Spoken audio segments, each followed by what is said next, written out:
Hey, this is Adam with CPMaxis.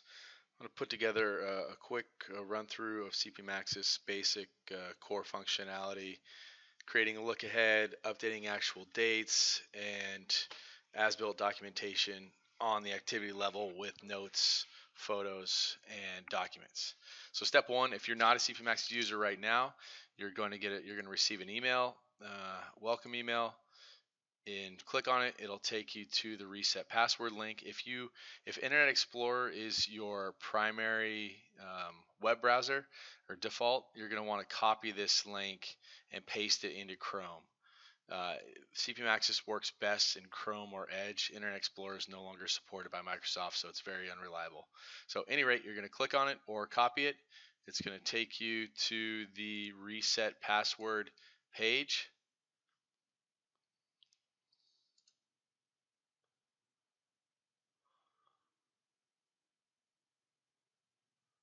And then you're going to type in here and set your password, going to confirm it, and then validate password.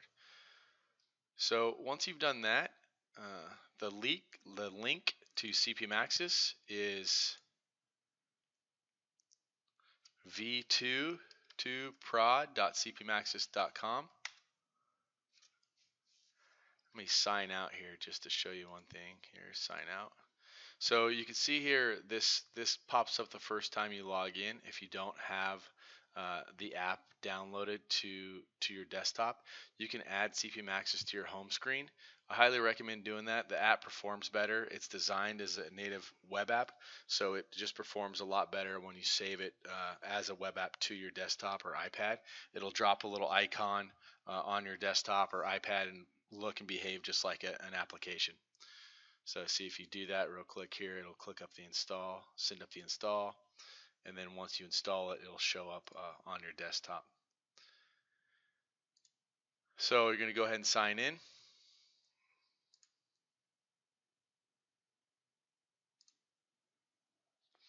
And then for most folks, I just logged in as admin just for demonstration purposes, but for most folks, you're only going to be involved in one or two projects, and you're going to click on your project cards are going to show up. Because I'm logged in as the admin, I've got a couple different options here. So I'm going to go find my demo. There it is. And I have these two demo projects here. So just a couple quick notes out on the project page. These notes, photos, and documents buckets are a place where you can just add general notes, general photos, general documents. And once you're inside there, you can choose to assign a note or a document or photo to a project, but you can also do it directly from the activity. So this is really just for basic content sharing and a place to save related notes or documents for personal use. So you're going to click on the bottom one. This is going to take you straight to the project. If you were involved or on a scheduler or on multiple projects, you could click on the program link. But for most of you, you're going to click on this project link right here. It's going to take you straight into the project. This is a large file, about 7,000 activities. So the initial loads are going to take a minute because it's loading everything up. So I think we'll focus first just on this little quick run through of the user interface. Um, you have your expand all and collapse all for the WBS. You can expand them all or collapse it all.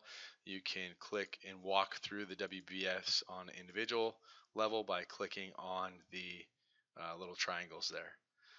You can also search, um, type in a keyword, and it will start to filter on everything that contains that word.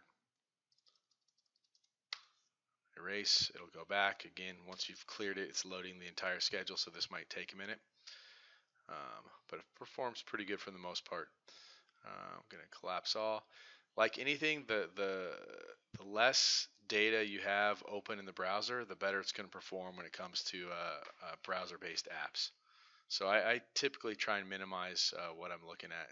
So I'll keep it collapsed and hunt through and do different things that you'll pick up as you use CPMaxis more. Here you can click to hide the WBS if you wanted this to turn in just a straight list of activities. If you had assignments, you could click on My Activities, and it would just filter My Activities. And you can, or you can just click All Activities. I'm going to actually sign out and sign in as myself because I do have assignments for demo. I think it'll be a little better. Click on the project. Going to click on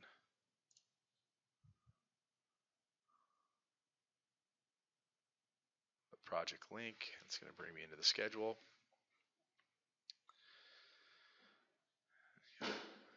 Close this.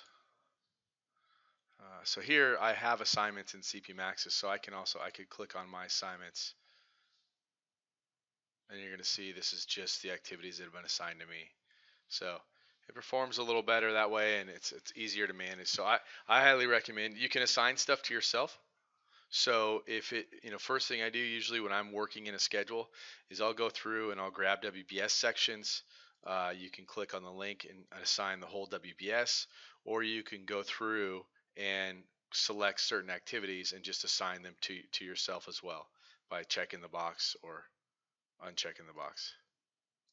So it's a good way to parse out, the specific activities you're focused on, in the short term, and then you can always go back and look at the whole schedule as well by clicking on all activities.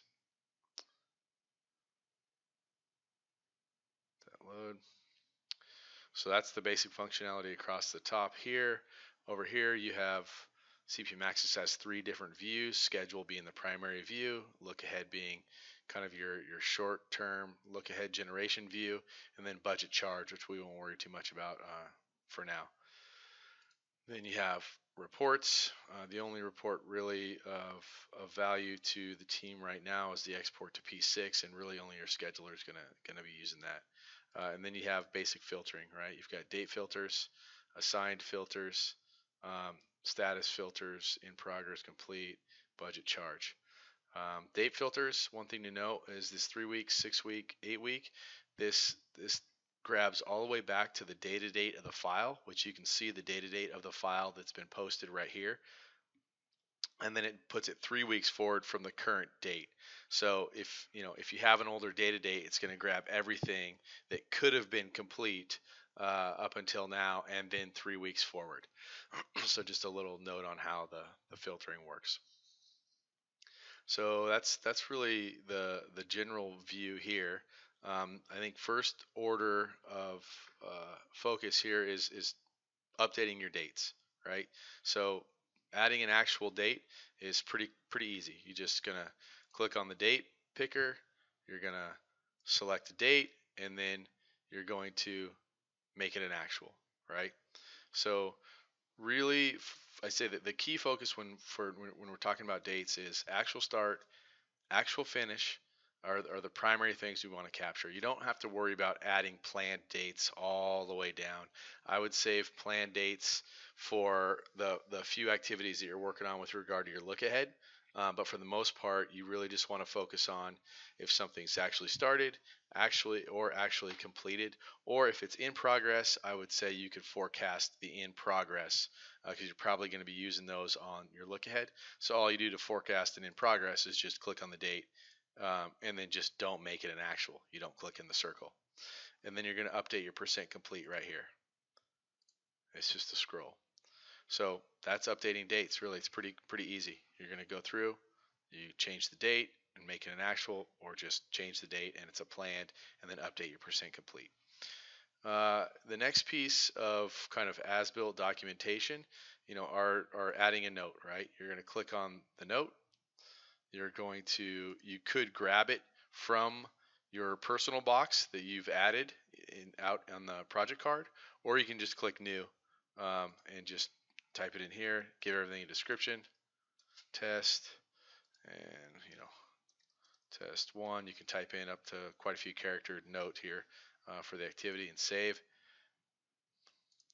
So you can see that note now, that's darker blue, and now that the note is on there. For the document, same thing. You can grab from your personal bucket, or you can upload a new one. Just choose a file, any file.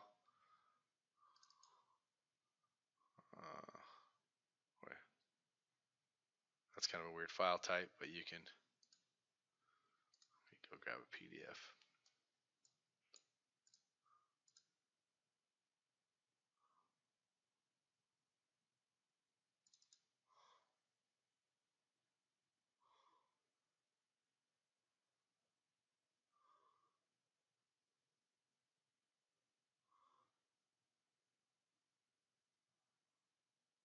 Upload the document there, give it a description, and you can see Word doc gives you the file type icon, and it's right there, and you can download it by clicking on that and it'll drop it down. So a good place to stash RFIs if you have delay and issues, right? You're going to put notes on progress. You're going to back it up with RFIs or emails or anything that you might use as discoverable. You might need in discovery for time impact analysis, and then photos. Photos are always good of start dates, finish dates, of issues, unforeseen conditions. You're gonna take a photo and give it a description and a subject line.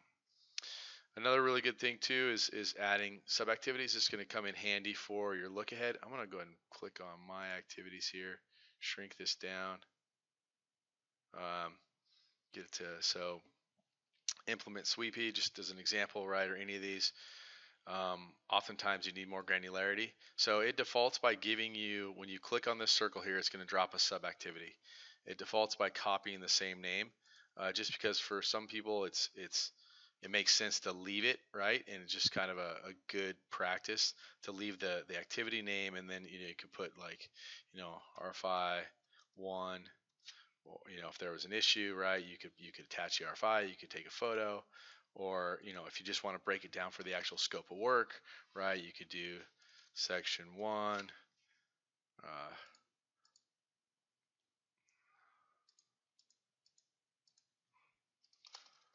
section 2, whatever it might be. Basically, sub activities for added granularity. So I highly recommend breaking out stuff for look ahead if you need to, or adding any kind of issue and content or delay activities underneath the activities for record. So that's statusing right there, right? You're going to have your dates, and you're going to have your notes and documents and photos by clicking on the icons, and then you have sub activities.